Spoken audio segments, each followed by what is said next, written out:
Pois é, meus amigos, ontem na Terra das Missões aconteceu um episódio que está dando o que falar na internet, inclusive foi postado nas outras redes sociais minhas. Se você não me acompanha, já te convido a acompanhar, porque por lá você fica por dentro dos assuntos mais rápido. E aqui nós acabamos trazendo o nosso comentário, a nossa crítica em cima. Ontem em Camboriú está acontecendo ainda, hoje à noite parece que é pastor Cláudio Gama que vai estar pregando.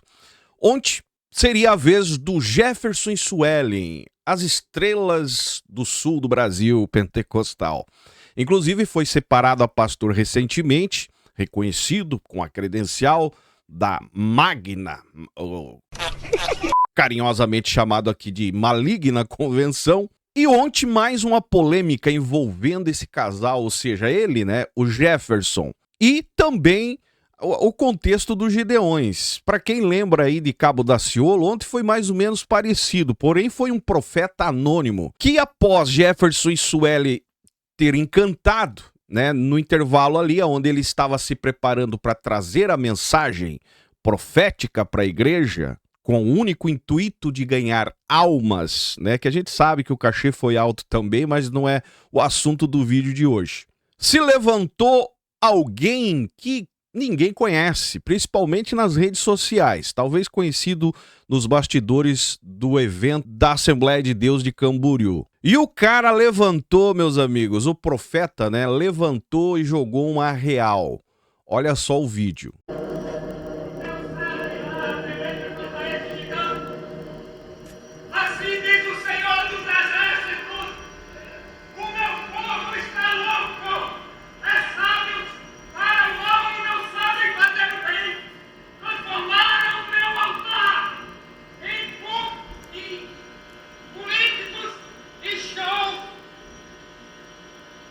Parece que o profeta ficou meio nervoso, né, cara? Se encabulou um pouco ali. Mas eu vou traduzir para vocês o que ele disse. Ele disse assim, ó: assim diz o Senhor dos Exércitos: o meu povo está louco. É sábio para fazer o mal e não sabe fazer o bem. Falando verdades, né, cara? Transformar o meu altar em políticos e show. Não me adoro mais como antigamente. A pergunta fica, mentiu? Não me adoro mais como antigamente. Não presta pela minha palavra. O príncipe das trevas chegaram e tem medo de vós. O príncipe das trevas está no meio de vós. Mas hoje eu abro os vossos olhos. Orai e veem com seus próprios olhos. Olhem para o telão e vejam uma mão ensanguentada, assinando pacto com o demônio, entregando a velocidade. Irmãos, acho que a voz de Deus aqui agora é a palavra. Então, nós vamos ouvir a palavra. Abra sua Bíblia, por favor. Evangelho de Jesus Cristo, segundo escreveu Lucas. Lucas, capítulo 15. Assinaram pactos com demônios enganando a mocidade. Lembrando que é o aniversário da UMADEC, que é a União das Mocidades da Assembleia de Deus da cidade de Camboriú, no caso. Irmãos, acho que a voz de Deus aqui agora é a palavra. Então, nós vamos ouvir a palavra. A voz de Deus aqui é a palavra. Eu acho que a voz de Deus aqui é a palavra. Pelo amor de Deus, cara. Nós vamos ouvir a palavra. Abra sua Bíblia, por favor. Evangelho de Jesus Cristo, segundo escreveu Lucas. Ali apareceu o profeta, esse cidadão aqui, cara. Provavelmente alguém dos bastidores ali, né? Não sei de onde que é, não sei se é de Camboriú. Se alguém tem notícia de quem é esse cara, velho, deixa nos comentários aí, porque eu não faço ideia quem seja. Mas foi corajoso. Declarou ali em suas palavras, dizendo ser Deus, mas desabafou muita coisa que está entalado em muita gente, cara. E olha a cara do pregador aqui, do recém-pastor consagrado. Lucas, capítulo 15. Ó, cortaram, não deixaram ele terminar a mensagem.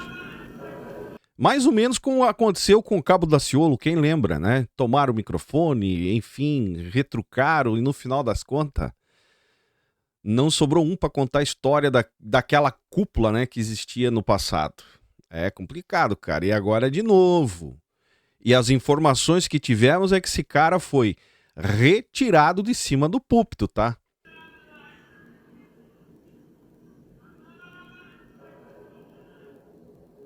Evangelho de Jesus Cristo, segundo escreveu Lucas, capítulo 15, versículo 11. Olha, ele continua, cara. Ele continua falando. Foi, segundo o que me falaram, tiraram os seguranças, né? Os colaboradores, os recepcionistas, que também são seguranças, tiraram ele pra fora e ele saiu falando, terminando o recado que Deus mandou ele entregar, cara. E o pastor recém-separado aqui, no encargo de trazer a mensagem, naquele... Enfim, ficou um climão nitidamente, claramente, né, cara? Um negócio bem complicado. Aleluia. Fale para quem está do seu lado. Esse sorrisinho Deus aqui... tem uma palavra para você. Aqui já disse tudo, né, cara? Sentiu o baque. Aleluia.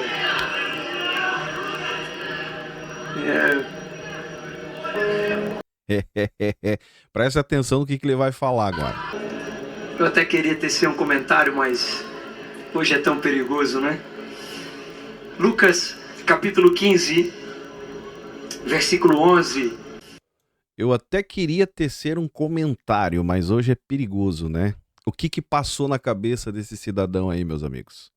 Coisa boa não é, meus amigos, porque se tivesse um argumento para contrariar o que o outro profeta ali, né, se levantou e falou, ele teria falado. Coisa boa ele teria falado. Rebater, né, com Bíblia, enfim. Mas a verdade é que as palavras desse profeta que surgiu do nada aí desequilibrou. A verdade é que tirou a máscara, arrancou. E o cara ficou, né, com esse sorrisinho amarelo em cima do púlpito.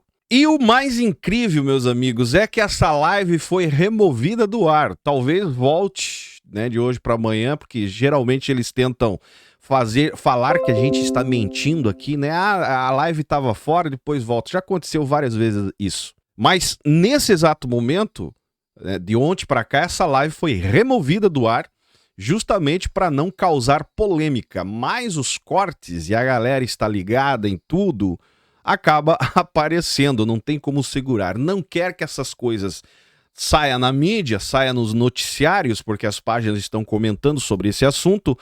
A melhor coisa é não fazer transmissão, é um conselho. Melhor do que, né, fazer e tirar, porque fica claramente que a coisa está errada e o cara que falou a verdade. Congresso marcado com um clima tenso, olhares atravessados, nitidamente dá para perceber isso. Um profeta sendo carregado porta fora, enquanto os santos se olham sem saber o que fazer, se grava, se continua, se fala, se lê a Bíblia, enfim, ficou um clima bem complicado.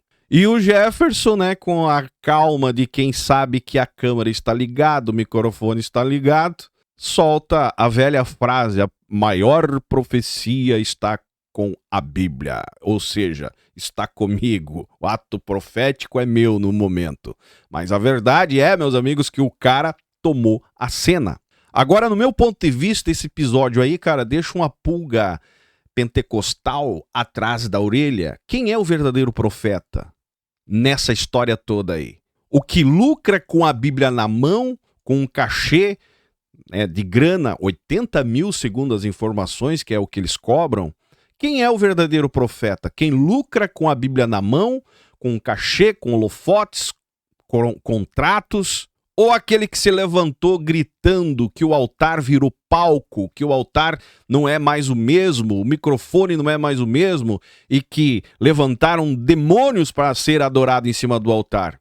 Quem é o verdadeiro profeta nessa história toda? Porque hoje, para esse contexto aí, meus amigos, profeta bom é aquele que cumpre o horário, que fala o que eles querem ouvir, Se esse cara levantasse e trouxesse uma mensagem, né, que Deus estava ali, que a glória ia descer, que o Jefferson é escolhido de Deus, meus amigos estavam pulando até agora, glorificando, adorando, mas o cara levantou e jogou uma real. O que aconteceu? Tentaram calar. E transformam o cara como um louco desequilibrado, que não é profeta, que se meteu no momento profético, que é o mais importante, com a Bíblia na mão, que é um cara indisciplinado, que é alguém que apareceu, enfim, um louco desequilibrado. E eu digo uma coisa, esse cara fez o que muita gente tem vontade de falar e acaba não falando. Esse cara falou coisas que tem muita gente que tinha vontade de dizer e não dizem. Não é para qualquer um se levantar em cima do próprio altar, interromper a liturgia e entregar algo, mesmo que você entenda que é um desabafo, é alguém... O cara falou verdades.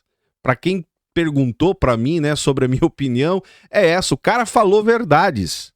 E no final das contas a pergunta fica no ar, meu amigo. Quem é o verdadeiro profeta nesse episódio aí? O que é aplaudido no palco porque canta bonito, tem um bom microfone, tem uma boa oratória, ou é o que foi expulso? E encerro, cara, termino o vídeo dizendo: julgue a profecia e não o profeta. Esse profeta pode ser ruim de português, se encabulou, mas entregou um recado.